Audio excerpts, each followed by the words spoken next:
धर्म अनुसार दो कर्म है महाराज। या तो एकादशी स्वयं व्रत कर कर मर जाओ तो आपको किसी की एकादशी की जरूरत नहीं पड़ेगी, ठीक है। नहीं तो पंडित जी तो कहेंगे कि मर गई तो 11 एकादशी देना, कोई 5 दे, कोई 2 दो, कोई 3 दो, कोई 4 दो। दूसरा क्रम है 12 दिन के अंदर 12वां हो, उससे पहले घर के लोग जो एकादशी का पुण्य दें वो मिल जाए। गरुड़ पुराण 2 भाग बता रही है। एक तो या तो खुद अपने हाथ से कर कर चले जाओ, या फिर कोई 12 दिन के अंदर कर्म कर दे। सुंदर वर्णन है महाराज कि मात्र एकादशी का व्रत कर लेने पर, मात्र एकादशी का व्रत कर लेने पर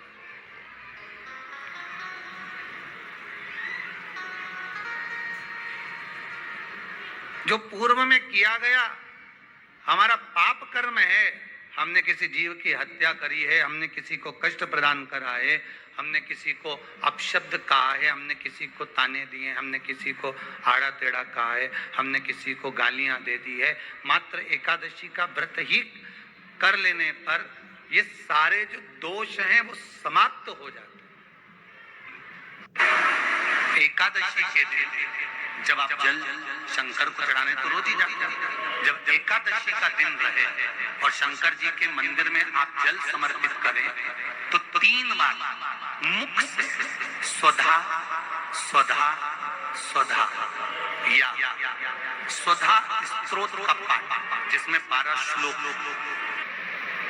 पीपल के पत्ते को अगर एकादशी और द्वादशी के दिन एक तांबे के पात्र में गला कर रख दिया जाए और उस पानी का आचमन 3 बार करा जाए तो जिसकी नाड़ियां चौक भी हो जाती है, डॉक्टर बोले इसका बाईपास करना पड़ेगा, उसको केवल 3 आचमन पानी एकादशी और द्वादशी को पीपल के पत्ते का कराया जाए तो अंदर की नाड़ियां भी खुल जाती हैं। पीपल के पत्ते का इतना प्रमाण हमारे विष्णु पुराण में वर्णन है।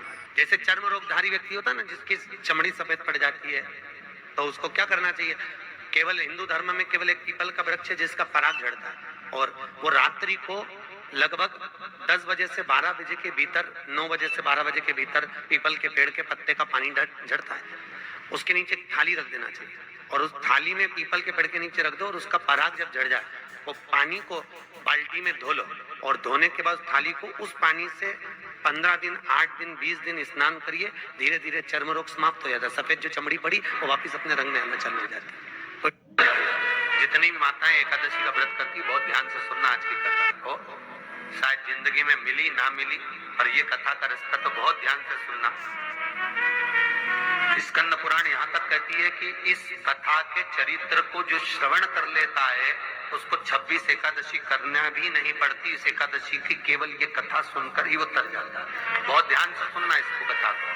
एकादशी के दिन जब आप जल शंकर को चढ़ाने तो रोज ही जाते हैं। जब एकादशी का दिन रहे और शंकर जी के मंदिर में आप जल समर्पित करें तो 3 बार मुख से स्वधा स्वधा स्वधा या स्वधा स्तोत्र का पाठ, जिसमें 12 श्लोक। 2-4 हैं, पैसा तो आ रहा है पर घर में टिक नहीं रहा। डॉक्टर में, पुलिस में, एक्सीडेंट आदि में, कहीं गलत जगह पर, व्यसन में अगर पैसा जा रहा है, जुए में, मांसाहार, मदिरा पान, या कहीं आया पैसा आने में कमी नहीं, आ रहा है पर टिक नहीं रहा, रुक नहीं रहा।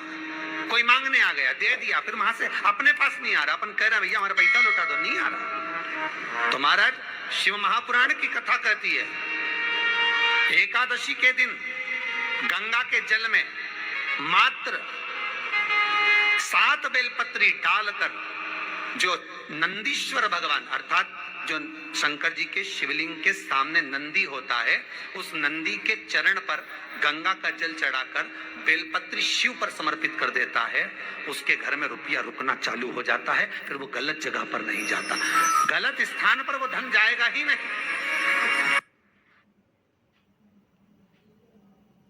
तुमने फिर चिप्स खाइयो, चाहे तुमने फिर व्रत का कितना समाप्ति पर लेकर जा रहे हो, तो उसके एक दिन पहले आपको प्रसन्नता होना चाहिए कि नहीं होना चाहिए कि कल मेरा पाप कटने वाला है, कल मेरा पाप समाप्त है।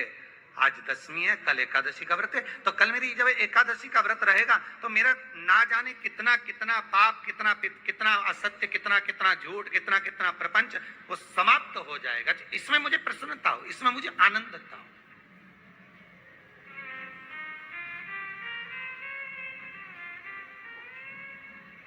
तो क्या कहा गया कि प्रयास करिएगा कि एकादशी के दिन कोई वृक्ष की, कोई डाली की, कोई कोपल की कोई पत्ती ना तोड़ी जाए। क्यों? तो कहा अगर उस पत्ती को हम तोड़ देते हैं, वृक्ष की पत्ती को या क्यारे में लगी हुई कोई डाली की पत्ती को हम तोड़ देते हैं तो एकादशी का पुण्य फल प्राप्त नहीं होता, एकादशी का कोई फल हमारे खाते में नहीं जाता, पुण्य फल प्राप्त। अब फिर भले तुम चाहे तुमने मोरदन खाया हो, चाहे तुमने फिर चिप्स खाई हो, चाहे तुमने फिर व्रत का कितना ही सामान खा गए हो और तुमने सोचा कि आज मेरी एकादशी है, तो फिर उसका कोई फल प्राप्त नहीं है, उसका कोई सुख प्राप्त नहीं है, फिर उसका कोई आनंद प्राप्त नहीं है।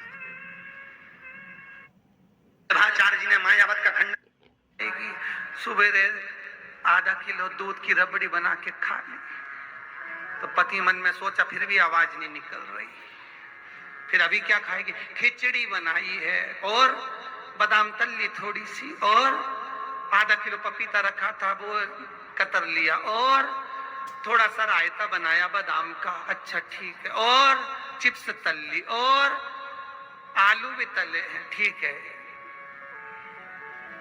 फिर शाम को मोरधन की खीर और सेवफल, चीकू और आगरे का पेठा और राजगिरा की पूरी, ठीक है। फिर रात को अभी आधा किलो दूध मंगवाई, थैली गरम करके उसमें थोड़ी सी ड्राई फ्रूट्स डाल के मखाना पीस के उसकी खीर बना लो, बस केवल खीर नहीं, पपीता रखा है। फिर तो में वृद्धाश्रम में जितने लोग आए उनके लिए आजीवन भोजन भंडारे के जो सदस्य बने, आप अपने